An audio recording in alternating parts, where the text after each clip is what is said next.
ہرقل شاہ روم نے قریش کے قافلے میں ایک آدمی بلانے کو بھیجا، اور اس وقت یہ لوگ تجارت کے لیے ملک شام گئے ہوئے تھے، اور یہ وہ زمانہ تھا جب رسول اللہ صلی اللہ علیہ وسلم نے قریش اور ابو سفیان سے ایک وقتی عہد کیا ہوا تھا۔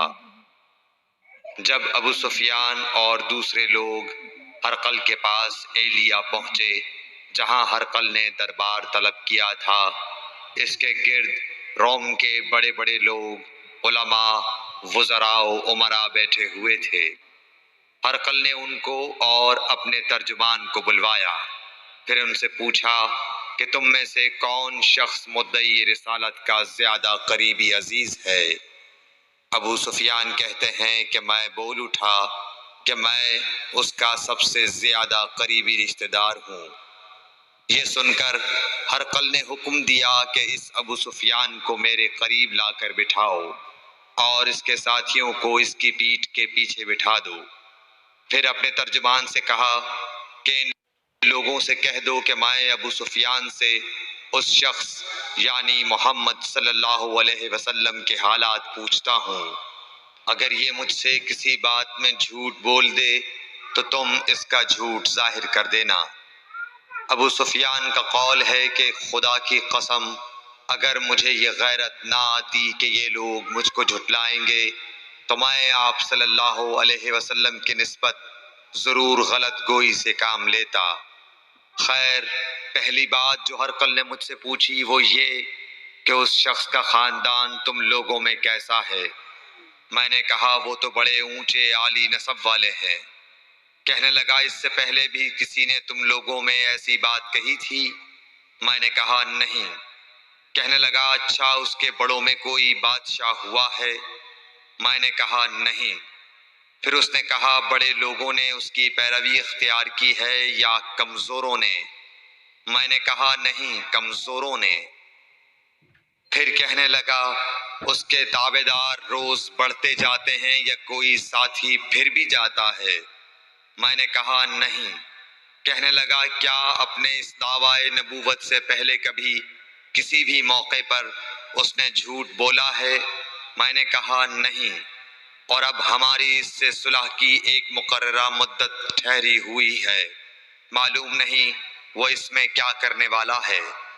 ابو سفیان کہتے ہیں میں اس بات کے سوا اور کوئی جھوٹ اس گفتگو میں شامل نہ کر سکا۔ ہرقل نے کہا کیا تمہاری اس سے کبھی لڑائی بھی ہوئی ہے؟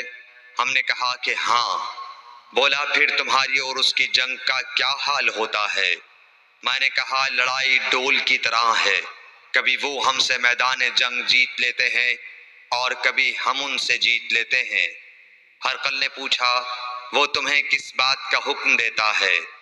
میں نے کہا وہ کہتا ہے کہ صرف ایک اللہ ہی کی عبادت کرو، اس کا کسی کو شریک نہ بناؤ، اور اپنے باپ دادا کی شرک کی باتیں چھوڑ دو، اور ہمیں نماز پڑھنے، سچ بولنے، پرہیزگاری اور صلہ رحمی کا حکم دیتا ہے۔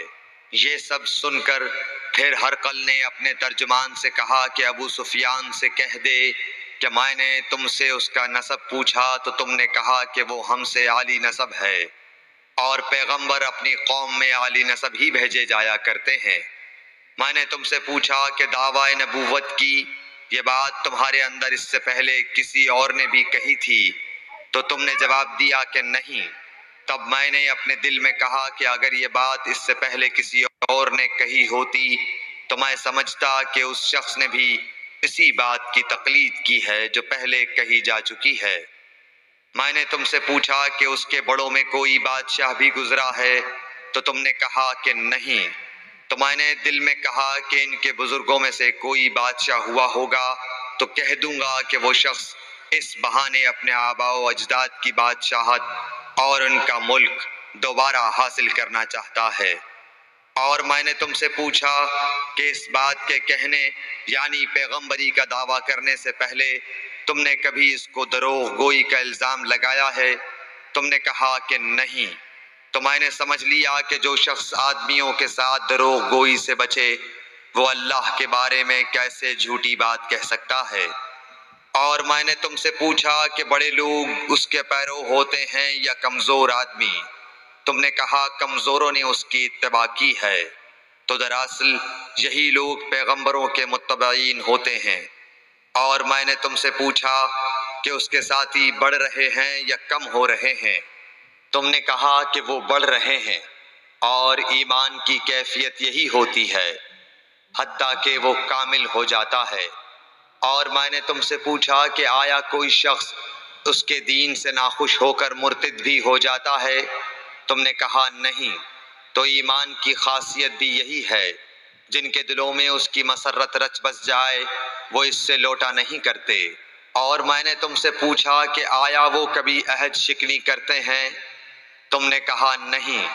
پیغمبروں کا یہی حال ہوتا ہے، وہ عہد کی خلاف ورزی نہیں کرتے۔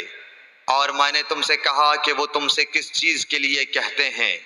تم نے کہا کہ وہ ہمیں حکم دیتے ہیں کہ اللہ کی عبادت کرو، اس کے ساتھ کسی کو شریک نہ ٹھہراؤ، اور تمہیں بتوں کی پرستش سے روکتے ہیں، سچ بولنے اور پرہیزگاری کا حکم دیتے ہیں۔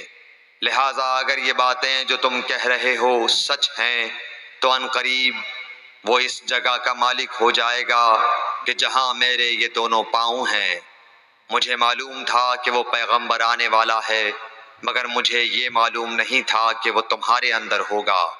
اگر میں جانتا کہ اس تک پہنچ سکوں گا تو اس سے ملنے کے لیے ہر تکلیف گوارا کرتا۔ اگر میں اس کے پاس ہوتا تو اس کے پاؤں دھوتا۔ ہرقل نے رسول اللہ صلی اللہ علیہ وسلم کا وہ خط منگایا جو آپ نے وحیہ کلبی رضی اللہ تعالیٰ عنہ کے ذریعے حاکم بصرہ کے پاس بھیجا تھا، اور اس نے وہ ہرقل کے پاس بھیج دیا تھا۔ پھر اس کو پڑھا تو اس میں لکھا تھا، اللہ کے نام کے ساتھ جو نہایت مہربان اور رحم والا ہے۔ اللہ کے بندے اور اس کے پیغمبر محمد صلی اللہ علیہ وسلم کی طرف سے یہ خط ہے شاہ روم کے لیے۔ اس شخص پر سلام ہو جو ہدایت کی پیروی کرے۔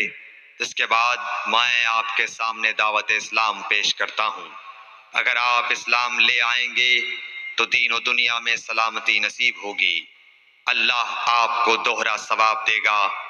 اور اگر آپ میری دعوت سے روگردانی کریں گے تو آپ کی رعایا کا گناہ بھی آپ ہی پر ہوگا۔ اور اے اہل کتاب، ایک ایسی بات پر آ جاؤ جو ہمارے اور تمہارے درمیان یکساں ہے، وہ یہ کہ ہم اللہ کے سوا کسی کی عبادت نہ کریں اور کسی کو اس کا شریک نہ ٹھہرائیں، اور نہ ہم میں سے کوئی کسی کو خدا کے سوا اپنا رب بنائے۔ پھر اگر وہ اہل کتاب اس کتاب سے منہ پھیر لیں تو مسلمانوں، تم ان سے کہہ دو کہ تم مانو یا نہ مانو، ہم ایک خدا کے اطاعت گزار ہیں۔ ابو سفیان کہتے ہیں، جب ہرقل نے جو کچھ کہنا تھا کہہ دیا اور خط پڑھ کر فارغ ہوا تو اس کے ارد گرد بہت شور و غوغا ہوا، بہت سی آوازیں اٹھیں اور ہمیں باہر نکال دیا گیا۔ تب میں نے اپنے ساتھیوں سے کہا کہ ابو کبشہ کے بیٹے حضرت صلی اللہ علیہ وسلم کا معاملہ تو بہت بڑھ گیا۔ دیکھو تو اس سے بنی اصفر روم کا بادشاہ بھی ڈرتا ہے۔ مجھے اس وقت سے اس بات کا یقین ہو گیا کہ حضور صلی اللہ علیہ وسلم ان قریب غالب ہو کر رہیں گے، حتیٰ کہ اللہ نے مجھے مسلمان کر دیا۔ راوی کا بیان ہے کہ ابن ناطور ایلیا کا حاکم ہرقل کا مصاحب اور شام کے نصارہ کا لاٹ پادری بیان کرتا تھا کہ ہرقل جب ایلیا آیا ایک دن صبح کو پریشان اٹھا تو اس کے درباریوں نے دریافت کیا کہ آج ہم آپ کی حالت بدلی ہوئی پاتے ہیں، کیا وجہ ہے؟ ابن ناطور کا بیان ہے کہ ہرقل نجومی تھا، علم نجوم میں وہ پوری مہارت رکھتا تھا۔ اس نے اپنے ہم نشینوں کو بتایا کہ میں نے آج رات ستاروں پر نظر ڈالی تو دیکھا کہ ختنہ کرنے والوں کا بادشاہ ہمارے ملک پر غالب آ گیا ہے۔ بھلا اس زمانے میں کون لوگ ختنہ کرتے ہیں؟ انہوں نے کہا کہ یہود کے سوا کوئی ختنہ نہیں کرتا، سو ان کی وجہ سے پریشان نہ ہوں۔ سلطنت کے تمام شہروں میں یہ حکم لکھ بھیجیے کہ وہاں جتنے یہودی ہوں سب قتل کر دیے جائیں۔ وہ لوگ انہی باتوں میں مشغول تھے کہ ہرقل کے پاس ایک آدمی لایا گیا جسے شاہ غسان نے بھیجا تھا۔ اس نے رسول اللہ صلی اللہ علیہ وسلم کے حالات بیان کیے۔ جب ہرقل نے سارے حالات سن لیے تو کہا کہ جا کر دیکھو وہ ختنہ کیے ہوئے ہے یا نہیں۔ انہوں نے اسے دیکھا تو بتلایا کہ وہ ختنہ کیا ہوا ہے۔ ہرقل نے جب اس شخص سے عرب کے بارے میں پوچھا تو اس نے بتلایا کہ وہ ختنہ کرتے ہیں۔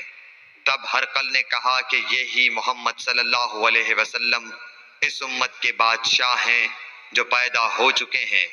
پھر اس نے اپنے ایک دوست کو رومیہ خط لکھا اور وہ بھی علم نجوم میں ہرقل کی طرح ماہر تھا۔ پھر وہاں سے ہرقل حمص چلا گیا۔ ابھی حمص سے نکلا نہیں تھا کہ اس کے دوست کا خط اس کے جواب میں آ گیا۔ اس کی رائے بھی حضور صلی اللہ علیہ وسلم کے ظہور کے بارے میں ہرقل کے موافق تھی کہ محمد صلی اللہ علیہ وسلم واقعی پیغمبر ہیں۔ اس کے بعد ہرقل نے روم کے بڑے آدمیوں کو اپنے حمص کے محل میں طلب کیا اور اس کے حکم سے محل کے دروازے بند کر لیے گئے۔ پھر وہ اپنے خاص محل سے باہر آیا اور کہا، اے روم والو، کیا ہدایت اور کامیابی میں کچھ حصہ تمہارے لیے بھی ہے؟ اگر تم اپنی سلطنت کی بقا چاہتے ہو تو پھر اس نبی صلی اللہ علیہ وسلم کی بیعت کر لو اور مسلمان ہو جاؤ۔ یہ سننا تھا کہ پھر لوگ وحشی گدھوں کی طرح دروازوں کی طرف دوڑے مگر انہیں بند پایا۔ آخر جب ہرقل نے اس بات سے ان کی یہ نفرت دیکھی اور ان کے ایمان لانے سے مایوس ہو گیا تو کہنے لگا کہ ان لوگوں کو میرے پاس لاؤ۔ جب وہ دوبارہ آئے تو اس نے کہا، میں نے جو بات کہی تھی اس سے تمہاری دینی پختگی کی آزمائش مقصود تھی، سو وہ میں نے دیکھ لی۔ تب یہ بات سن کر وہ سب کے سب اس کے سامنے سجدے میں گر پڑے اور اس سے خوش ہو گئے۔ بالآخر ہرقل کی آخری حالت یہی رہی۔ صحیح بخاری حدیث نمبر 7۔